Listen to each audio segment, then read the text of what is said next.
Ladies and gentlemen, the story you are about to see is true. The names have been changed to protect the innocent.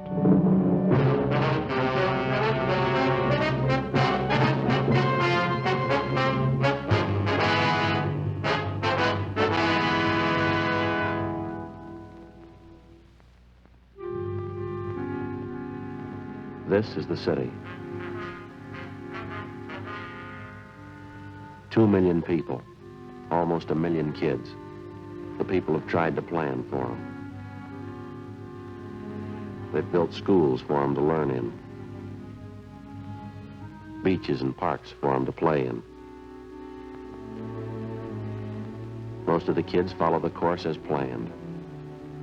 A few of them get lost on the way. When they do, it makes trouble for me. I'm a cop.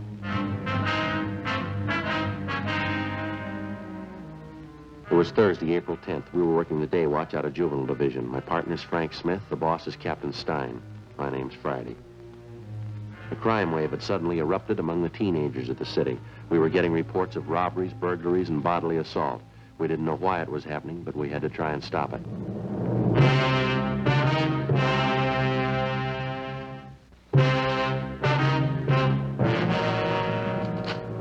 Frank?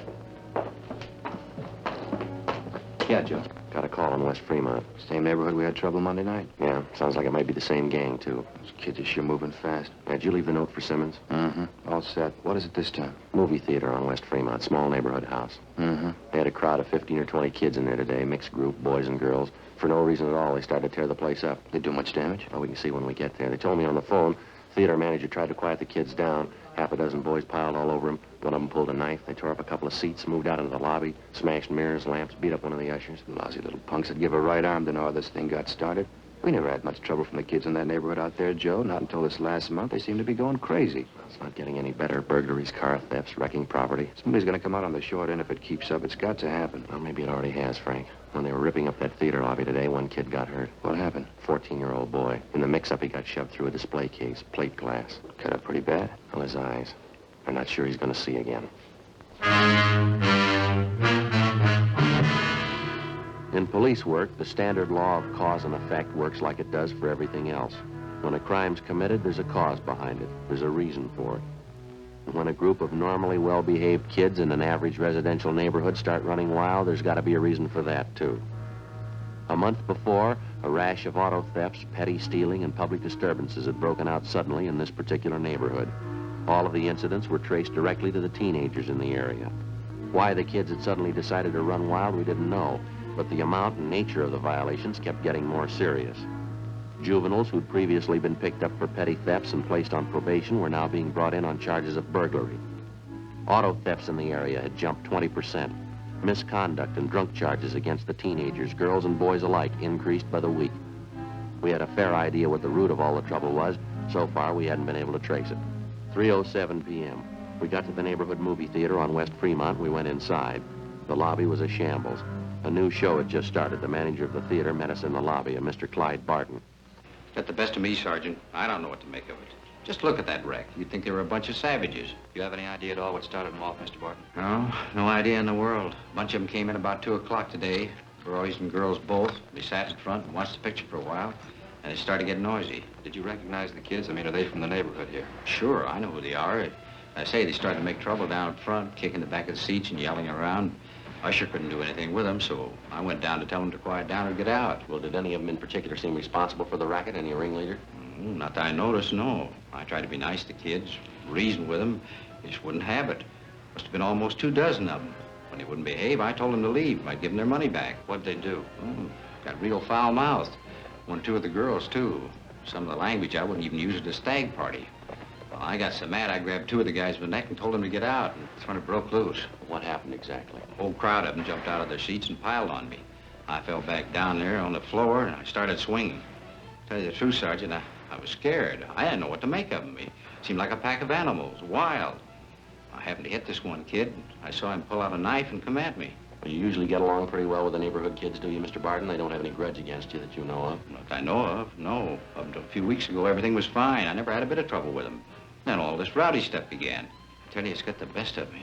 And this is the first time you've had any trouble of any real size, is that right? Yeah, Once in a while, the kids fool around the show, talking loud, you know, but nothing like this. You know, see Fred, my usher, the way they messed him up, brutal. That little 14-year-old that they shoved through the glass showcase.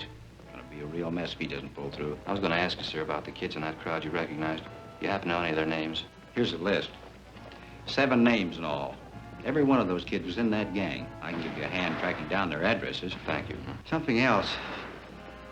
Here's what I was talking about. What's this, sir? In that scramble here in the lobby, that little box fell out of one of the kids' pockets. One of the ushers picked it up and brought it into me. Have a look inside. Frank? Mm-hmm. I don't know too much about it, Sergeant, but I got a hunch. I don't think I made a mistake. Yeah. What do you think? No, sir, it's no mistake. Marijuana.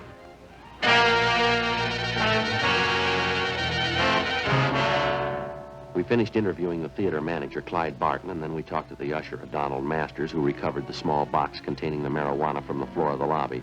He told us he recognized the young fellow who dropped the box. He said the boy's name was Harold Everson, one of the names which appeared on the list which the theater manager, Mr. Barton, had given us.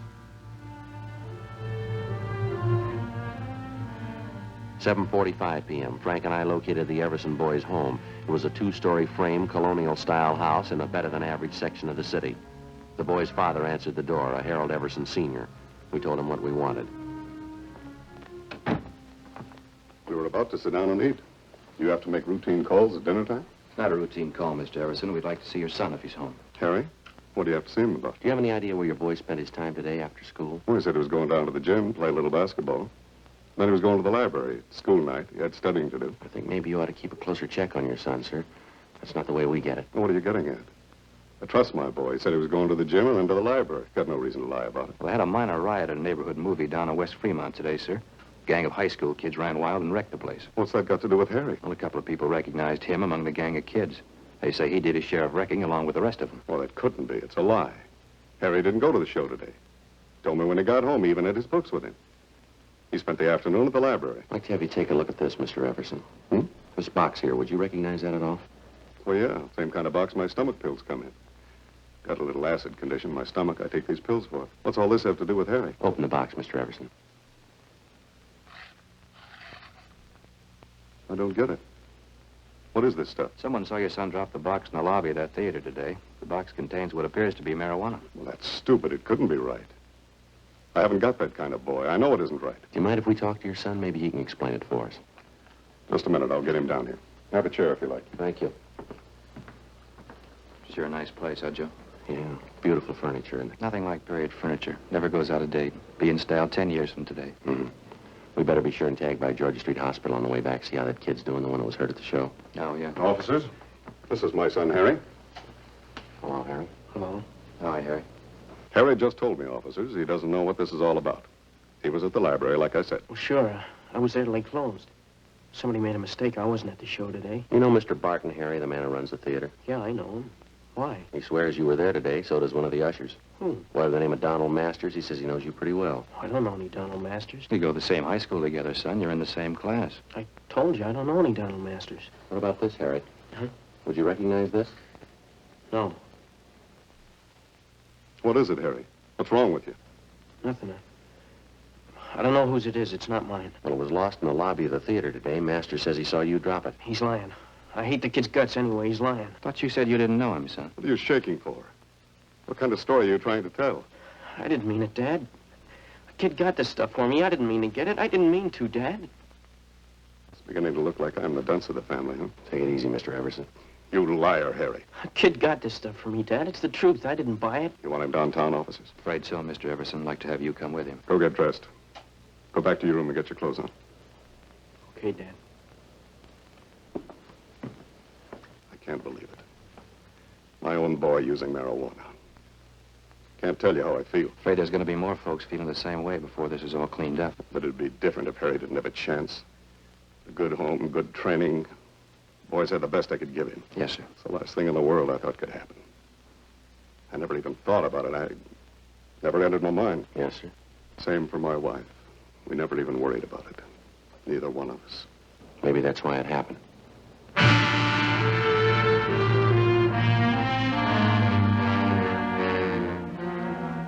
Before we left the Everson house, we checked the boy's room and came up with another small box full of marijuana, which he'd hidden back in his closet. Besides Everson and his son, Harry, 4 other teenagers who'd had a part in the theater brawl were rounded up and taken downtown along with their fathers for interrogation. By the time we finished our questioning and the teenagers had finished talking, we had most of the story pieced together. A story that had the parents so amazed that half of them thought the youngsters were making it up. The pattern was familiar enough for us to know that they were telling the truth. Almost 2 months before, word had gone around among the teenagers in the neighborhood that marijuana, along with various stimulating drugs, was to be had easily and in quantity for anybody who wanted them. Word was passed around that it was the new thing to do, the smart thing to do if you wanted to keep up with the crowd. In questioning the Everson boy, we found that he seemed to know more about the history and operations of the narcotics campaign in the neighborhood than the other boys did. I know one of the guys who first showed up with this stuff. Name's Johnny Demring. He's about my age, 17. I used to know him pretty well. How do you mean he was the first to show up with the stuff, Harry? What kind of stuff? Marijuana and some of the other things. You know, yellow jackets, goofballs. More of the kids go for them than they do for marijuana. And do the youngsters know what these goofballs are made of, son? They know what they are? It's dope, I guess. Narcotics. Kids get a big kick out of them. I guess that's all they care. Now, this Johnny Demring, does he sell the stuff around the neighborhood, Harry? Well, yeah, he was the first one. He's got a couple other kids selling for him now. A couple of them are girls. They sell a lot for him. Johnny makes pretty good money. Yeah, I guess he does. Where's he get the stuff from, do you know? No, I wouldn't know that. Someplace downtown, Johnny knows a guy. Never told anybody where he goes to meet the guy. Nobody ever goes with him. Was Johnny at the show with you today? Oh, no, he doesn't hang around with the kids much anymore. He's getting a little big time, I think. He's got his own car, good-looking girlfriend downtown. Says he's going to quit school next month. Where does Johnny live, son? Can you tell us that? I don't know the address right off. I can check it for you in the phone book. How about the kids that Johnny hires to sell the stuff? Can you give us their names? Yeah, okay. I think I can remember who they are. You gonna bring Johnny in and talk to him? That's the idea, yeah, son. I don't know if you'll find him right away. He probably heard about the trouble today. Johnny's a pretty smart guy. We'll find him. Nobody knows much about him. He never talks about what he's doing, never tells anybody anything. Well, he told you. How smart was that? Complete statements were taken from each of the youngsters we'd brought in for questioning, and then in practically all cases, they were detained pending the completion of the investigation. With the information we had at hand, it took us the better part of 4 days to round up everybody involved in the narcotics distribution system, which had been set up among the teenagers in the neighborhood by 17-year-old Johnny Demring. As for the Demring boy himself, he couldn't be found. We checked with his family, his relatives, his friends, all his known associates. We got out a warrant on him. And then we checked the car he owned through DMV, and we got out a warrant for that. No sign of the boy. Narcotics Division gave us a hand and got their informants busy trying to track down the source of the dope for which the Demring boy had been the only distributor. We knew it went far beyond him. The whole campaign to introduce narcotics in a seemingly harmless form among neighborhood teenagers and then gradually build a solid demand for more expensive stuff as the habit grew and took roots with each and every youngster. It reached to the same vicious men who make their money off the hopeless adult drug addict. The same vicious men who today are trying to build a new market for their wares among the young people of this country. Tuesday, April 29th, 2:30 p.m. I'll get it. Right. Juvenile Division, Smith. Yeah, Brady. Uh-huh. That right? What's his name? All right. Right, goodbye. Joe. Yeah. Brady from Narcotics, the figure they got our man. The Demring boy? No, the guy was pushing the stuff to Demring. His name's Jocko Harris. They found him in the county hospital this morning. Yeah. Somebody got a hold of him 2 nights ago, gave him a good working over. If we're lucky, we'll make it. What do you mean? He's not supposed to last a day. 2:35 p.m. Frank and I left the office and went immediately to the county hospital where we were allowed to interview the narcotics suspect, Jocko Harris, briefly. He was in critical condition with a fracture of the skull. He gave us a statement in the form of a dying declaration. He admitted being the connection for 17-year-old Johnny Demring and admitted also that he kept the boy supplied with enough narcotics to keep the neighborhood teenage demand for the stuff fully satisfied. Seemed like a good boy, Johnny. Nice kid. Smart. Never thought he'd turn away, that's all. Where is he, Jocko? Do you know? I only wish I did. Go beat his head in, get my stuff back. Took everything I had. One of the biggest hauls I ever handled, every ounce. What was it, heroin? The best. Got only one word for you. Yeah? You better get him fast. He's got enough H to start a war.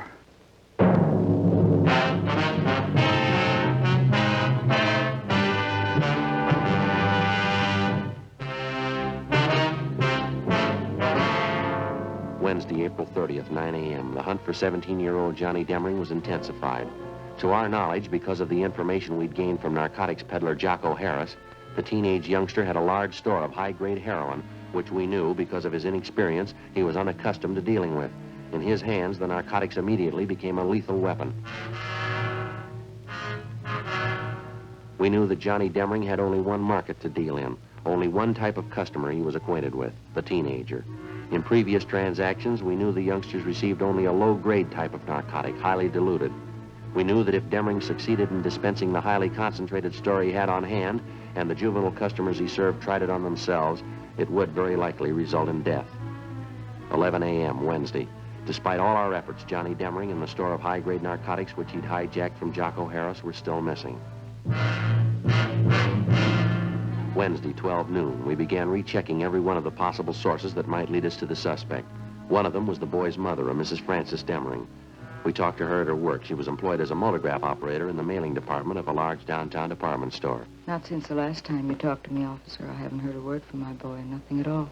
Have you heard anything? Well, yes, ma'am, in a way. We've got an ID still somewhere in the city. That's why we figured we'd come back and talk to you again. Have you been in touch with your relatives in town recently, Miss Demring? I mean, those Johnny might possibly contact. Yes, there's just my sister and my mother. They're the only ones I think Johnny'd go to in a case like this.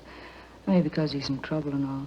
I only wish I could have stopped the whole thing. I mean, even before it started. It should never have even started. Yes, ma'am. I guess it just wasn't to be right from the start. Johnny's father ran away, you know. I tried my best after that. It never seemed to be enough. I suppose there's no getting away from it. A boy needs a father. You can try all you want. They still need a father, some kind of discipline. Yes, ma'am. Well, how about the relatives you have out of town, Miss Demring? Any word from them at all about Johnny? No, Sergeant, nothing. Matter of fact, I've been waiting for a letter. Nothing at all. Do you have any idea at all where Johnny most likely go in town if he didn't want to be seen, Mrs. Demring? Where he'd go? No, I wouldn't know that, Sergeant. First place, Johnny's never really been in trouble before. I mean, where he'd have to hide. He's always been good to me. Maybe too good. I wouldn't know that. Now, how about Johnny's school friends, ma'am? Would there be any one of them he might possibly contact in a jam? None that I haven't told you about before, I don't think. Evelyn. She's the only one I suppose Johnny'd go to if he needed help, if he was in trouble. That's his girlfriend at the high school, Evelyn Maxford. Yes, that's right. Sweet girl. How about a girlfriend that Johnny was supposed to have downtown somewhere, Miss Demring? Would you know anything about her? Nothing really, no. I knew Johnny had some other girl besides Evelyn. He did mention she lived downtown. Guess that's all I know about her. Name was Betty, I think. Johnny mentioned it once. That's all I know about her, though. You have no idea where she lived downtown? No, I don't. Johnny and his girlfriends, that was one thing I tried not to pry into. All right, ma'am. Thank you very much. Appreciate it if you'd notify us if you hear anything at all about your son. All right, thank you. Tomorrow's Johnny's birthday, you know. I meant to tell you. I always expect Johnny home on his birthday. Seems no matter where he is, how he's tied up with his school or sports or something, Johnny always makes it home for his birthday. I see. Wonder how it'll be tomorrow. He's never missed being home on his birthday, not once. Well, if he shows up, I guess you can count on one thing, ma'am. What's that? He might have to miss next year. 2 p.m. Frank and I picked up a glass of milk and a hot dog for lunch, and then we continued making a check of Johnny Demring's closest friends. Next in line after his mother was Demring's high school girlfriend, Evelyn Maxford. We located her at home. She seemed unusually nervous as we interviewed her. No, there's nothing wrong. It's just all this business about Johnny. All this trouble. I've been upset ever since I heard about it. You haven't heard from Johnny at all, Miss Maxford. He's made no attempt to contact you since the last time we talked. I haven't heard a word, officer. I know tomorrow's his birthday. His mother's expecting him home. I know he won't come, though. I'm sure of that. How are you sure, miss? Well, I just know that's all. I guess he should give himself up and take his chances. But I know he won't. I know Johnny that well. He just isn't that type. I'd like to ask you again, miss. Yes? Are you sure you haven't heard from Johnny Demring recently in the past 2 days or so? No. That's what I told you. Don't you believe me? Do you know why we're so anxious to locate Johnny, Miss Maxford? Well, I think so. It's about the narcotics business. You say Johnny had a hand in it. He was selling those things to the kids. I still don't believe it myself. It's a lot more than that the way it stands now, Miss Maxford. What do you mean? When he was at school, Johnny was kept supplied with narcotics by a man named Jocko Harris. He's what we call a pusher, a kind of an in-between supply man in the narcotics trade. 2 nights ago, Johnny caught up with Harris. He beat him up badly enough to send him to the hospital with a skull fracture. And then Johnny stole every bit of narcotics Harris had in his room, some of the strongest stuff you can buy on the market. That's why we want Johnny, Miss Maxford. I don't think I understand. What does it mean? Well, it means that most of the teenage kids Johnny's been supplying stuff to have been getting fairly weak grades of heroin. If he gets some of this stuff to them and the kids start taking it, it might prove too strong for them. If they take too much of it, it could kill them outright. Oh, no. Now you see what we're up against. We've got to find that boy, and we've got to find him soon. Couldn't you talk to his mother? Maybe she could tell you something. We already have, miss. She couldn't tell us anything. That's why we halfway depended on you. Why do they have to put it in my lap? Why does it have to be me? I liked Johnny for a while. I don't know what to think now. Have you heard from him, Miss Maxford? There's no reason to be afraid. You'd probably feel a lot worse if something happened to one of the high school kids, wouldn't you? Miss Maxford? I got a call from him yesterday. Johnny. He wouldn't tell me where he was. I asked him, but he wouldn't tell me. Well, what else did he say? He knows everybody's looking for him. He doesn't know about the stuff that he stole, though. I'm sure of that. He doesn't know what it could do. Did he make any dates with you? Did he want to see you? Yes, he wants to see me.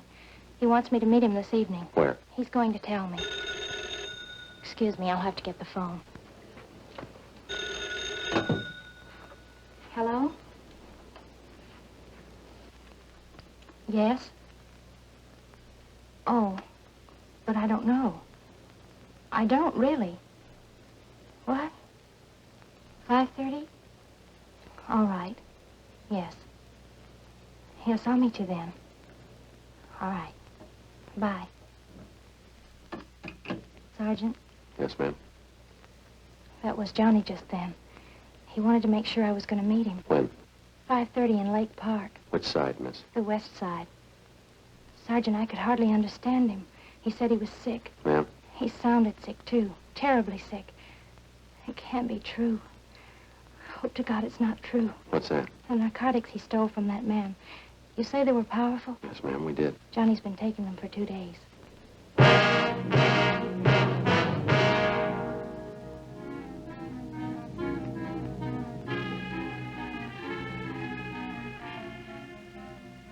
Together with 2 other men from Juvenile Bureau, Hurst and McTighe, we drove down near the appointed spot along the lake in Lake Park where Evelyn Maxford's meeting with the teenage suspect Johnny Demring was to take place.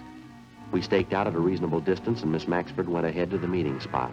As far as we could see, there was no sign of Demring. Someone on the opposite side of the lake was playing a phonograph. The music came over faintly across the water. We watched the Maxford girl make her way up the path into the park.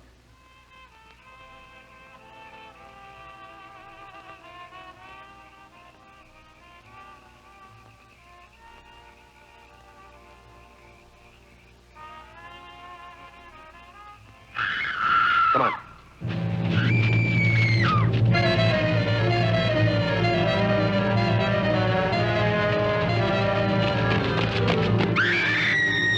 We ran all the way as fast as we could get there. When we got close enough, we found out the reason for the scream.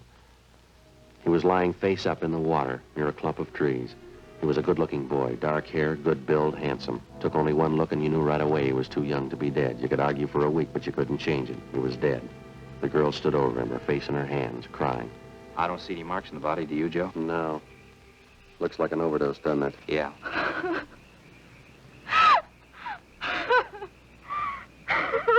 We better get her out of here, huh? Yeah. It's all right, Miss Maxford. Come on. Let's go over here.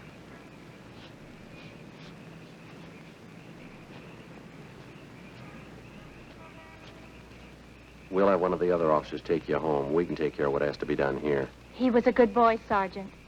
He was smart. How could he ever get started in such a thing? How could he make such a mistake? He had the best excuse in the world, miss. Yes? He was 17.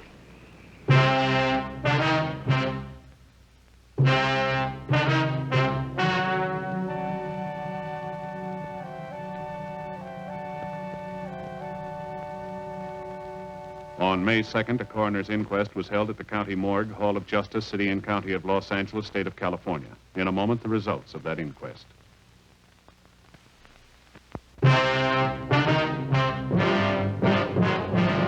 Those involved in the juvenile narcotics ring, a total of 8 persons, were tried and convicted under the State Narcotics Act.